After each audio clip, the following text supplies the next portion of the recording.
For Off the Block, I'm Vinny Lopes, and we are now joined by Stanford men's volleyball head coach John Kosty as his team is in preseason mode. They have a scrimmage coming up this weekend, a couple scrimmages actually, to really kick off their fall season. And Coach, have to ask, how is your team looking in the gym to start your training camp? You know what? I've been very pleasantly surprised on where we're at right now, both in the weight room and on the court.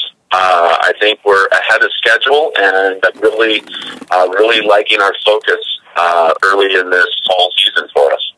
Yeah. Well, Coach, talking about your team a little bit, I know last year, obviously you were a little banged up with injuries. How's the health of some of your players, especially Jordan Ewart and some of the guys who missed significant time last season? We're 100% right now. We're firing on all cylinders. It's awesome.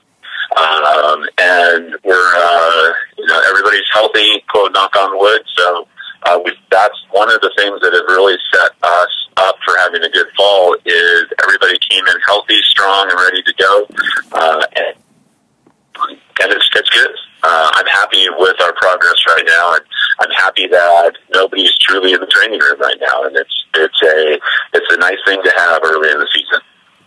Coach, you look at this fall block. What's been the biggest area of emphasis that you've wanted to focus on with your team? It's like everybody else. We all need to pass better. We all need to serve better. We all need to to be able to attack at a high level. It's also the little things. We focus a lot in the fall about our team. Team dynamics. Talking about what we need to do as building that basis and that trust between everybody from the freshman to our fifth-year senior to Kevin Rakestraw, and bridging those gaps and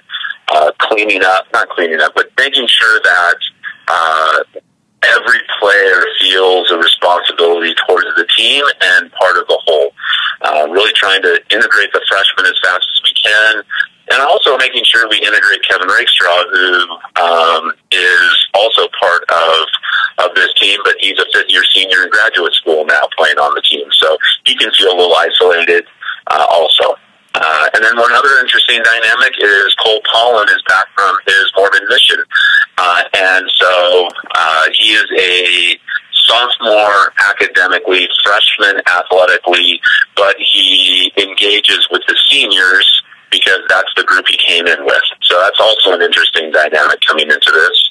And we're really excited to have Cole back into the gym too. So it's been a lot of fun so far.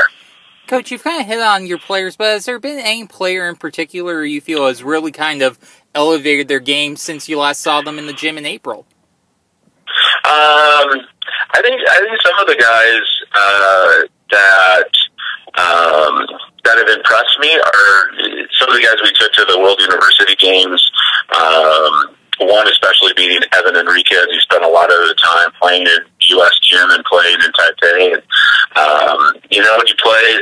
when you increase the speed of the ball and then come back to college volleyball from international volleyball, the game looks slow.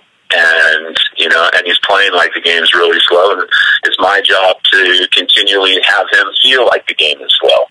I think our freshman and sophomore class, our sophomores came back understanding how hard they had to work over the summer, and they're doing a really nice job, and our freshmen just stepped right in and integrated themselves, and they're doing a great job also.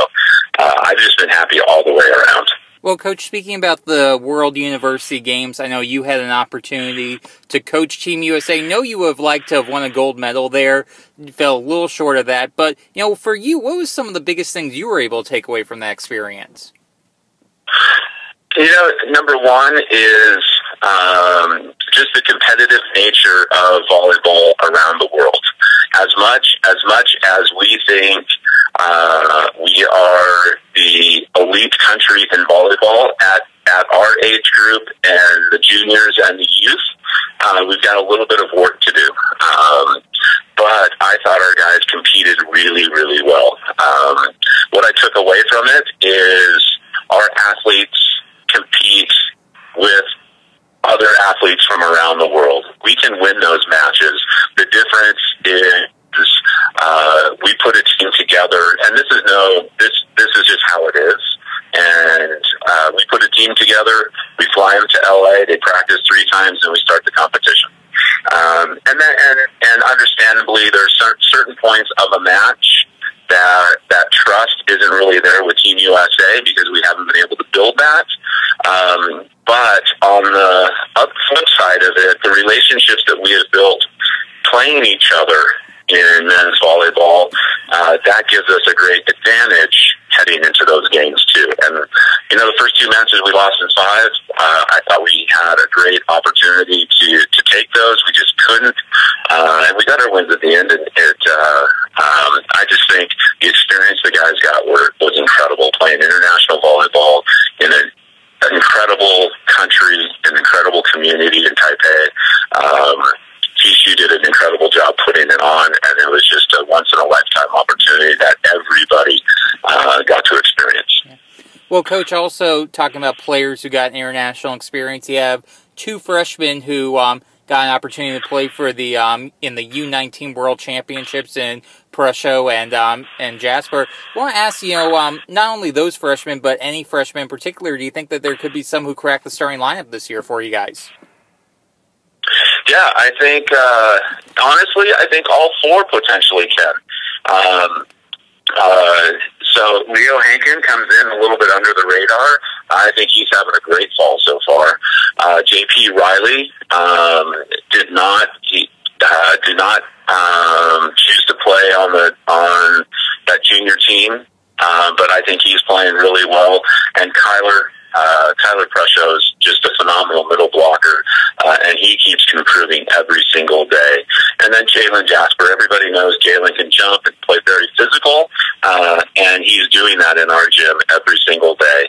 And he is understanding the game better and with a different view coming from those international experiences. And I think that part of it is really helping him speed his growth.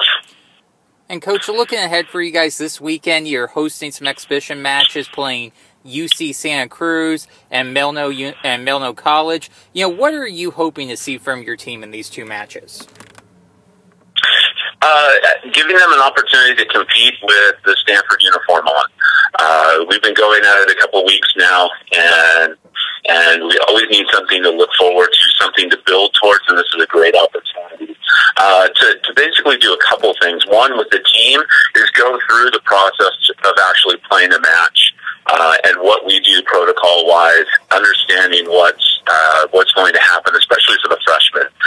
Number 2, it gives us a great advantage to play local competition. UC Santa Cruz has had a team for a very long time. Menlo this is their first year, giving them an opportunity to play. And I think it really supports men's volleyball in the Bay Area, along with Northern California. That's something that Stanford has always supported. We've played Cal, especially in the 90s and early 2000s. We've played them once or twice every year. And Pacific dropped their program, and so we feel it's even more important to continually engage the men's volleyball programs in Northern California. Coach, and final question, we'll let you go on this. This year is going to be a little bit different with the MPSF split. Obviously, you guys are down to 7 teams, which also means that you had an opportunity to schedule a lot more non-conference matches. Can you just describe how different it was this year scheduling as opposed to past years? Well, what was different about this year is it wasn't all about this year. It was this year and next year, and it was about 18, 19, 20, and 21. And making sure that the schedules flowed and making sure we have enough home matches and away matches. And it was a interesting process, I think, for a lot of schools. A lot of us felt like we were under pressure to try to schedule matches, thinking more short-term than long-term. Now that we're through this 18 process and everybody's got their schedule, I think we're a little bit more relaxed and looking more at the big picture and really trying to formulate how best to be in the country with the West Coast, the 2 West Coast conferences, and being able to get more rivalries from coast to coast as opposed to just thinking about the West Coast. And I think it's, we're hosting, we're heading out to play Ball State and Ohio State. We look forward to getting them back onto campus in the next couple of years. Now we look at Hawaii and going out there for non-conference matches. It gives us more of a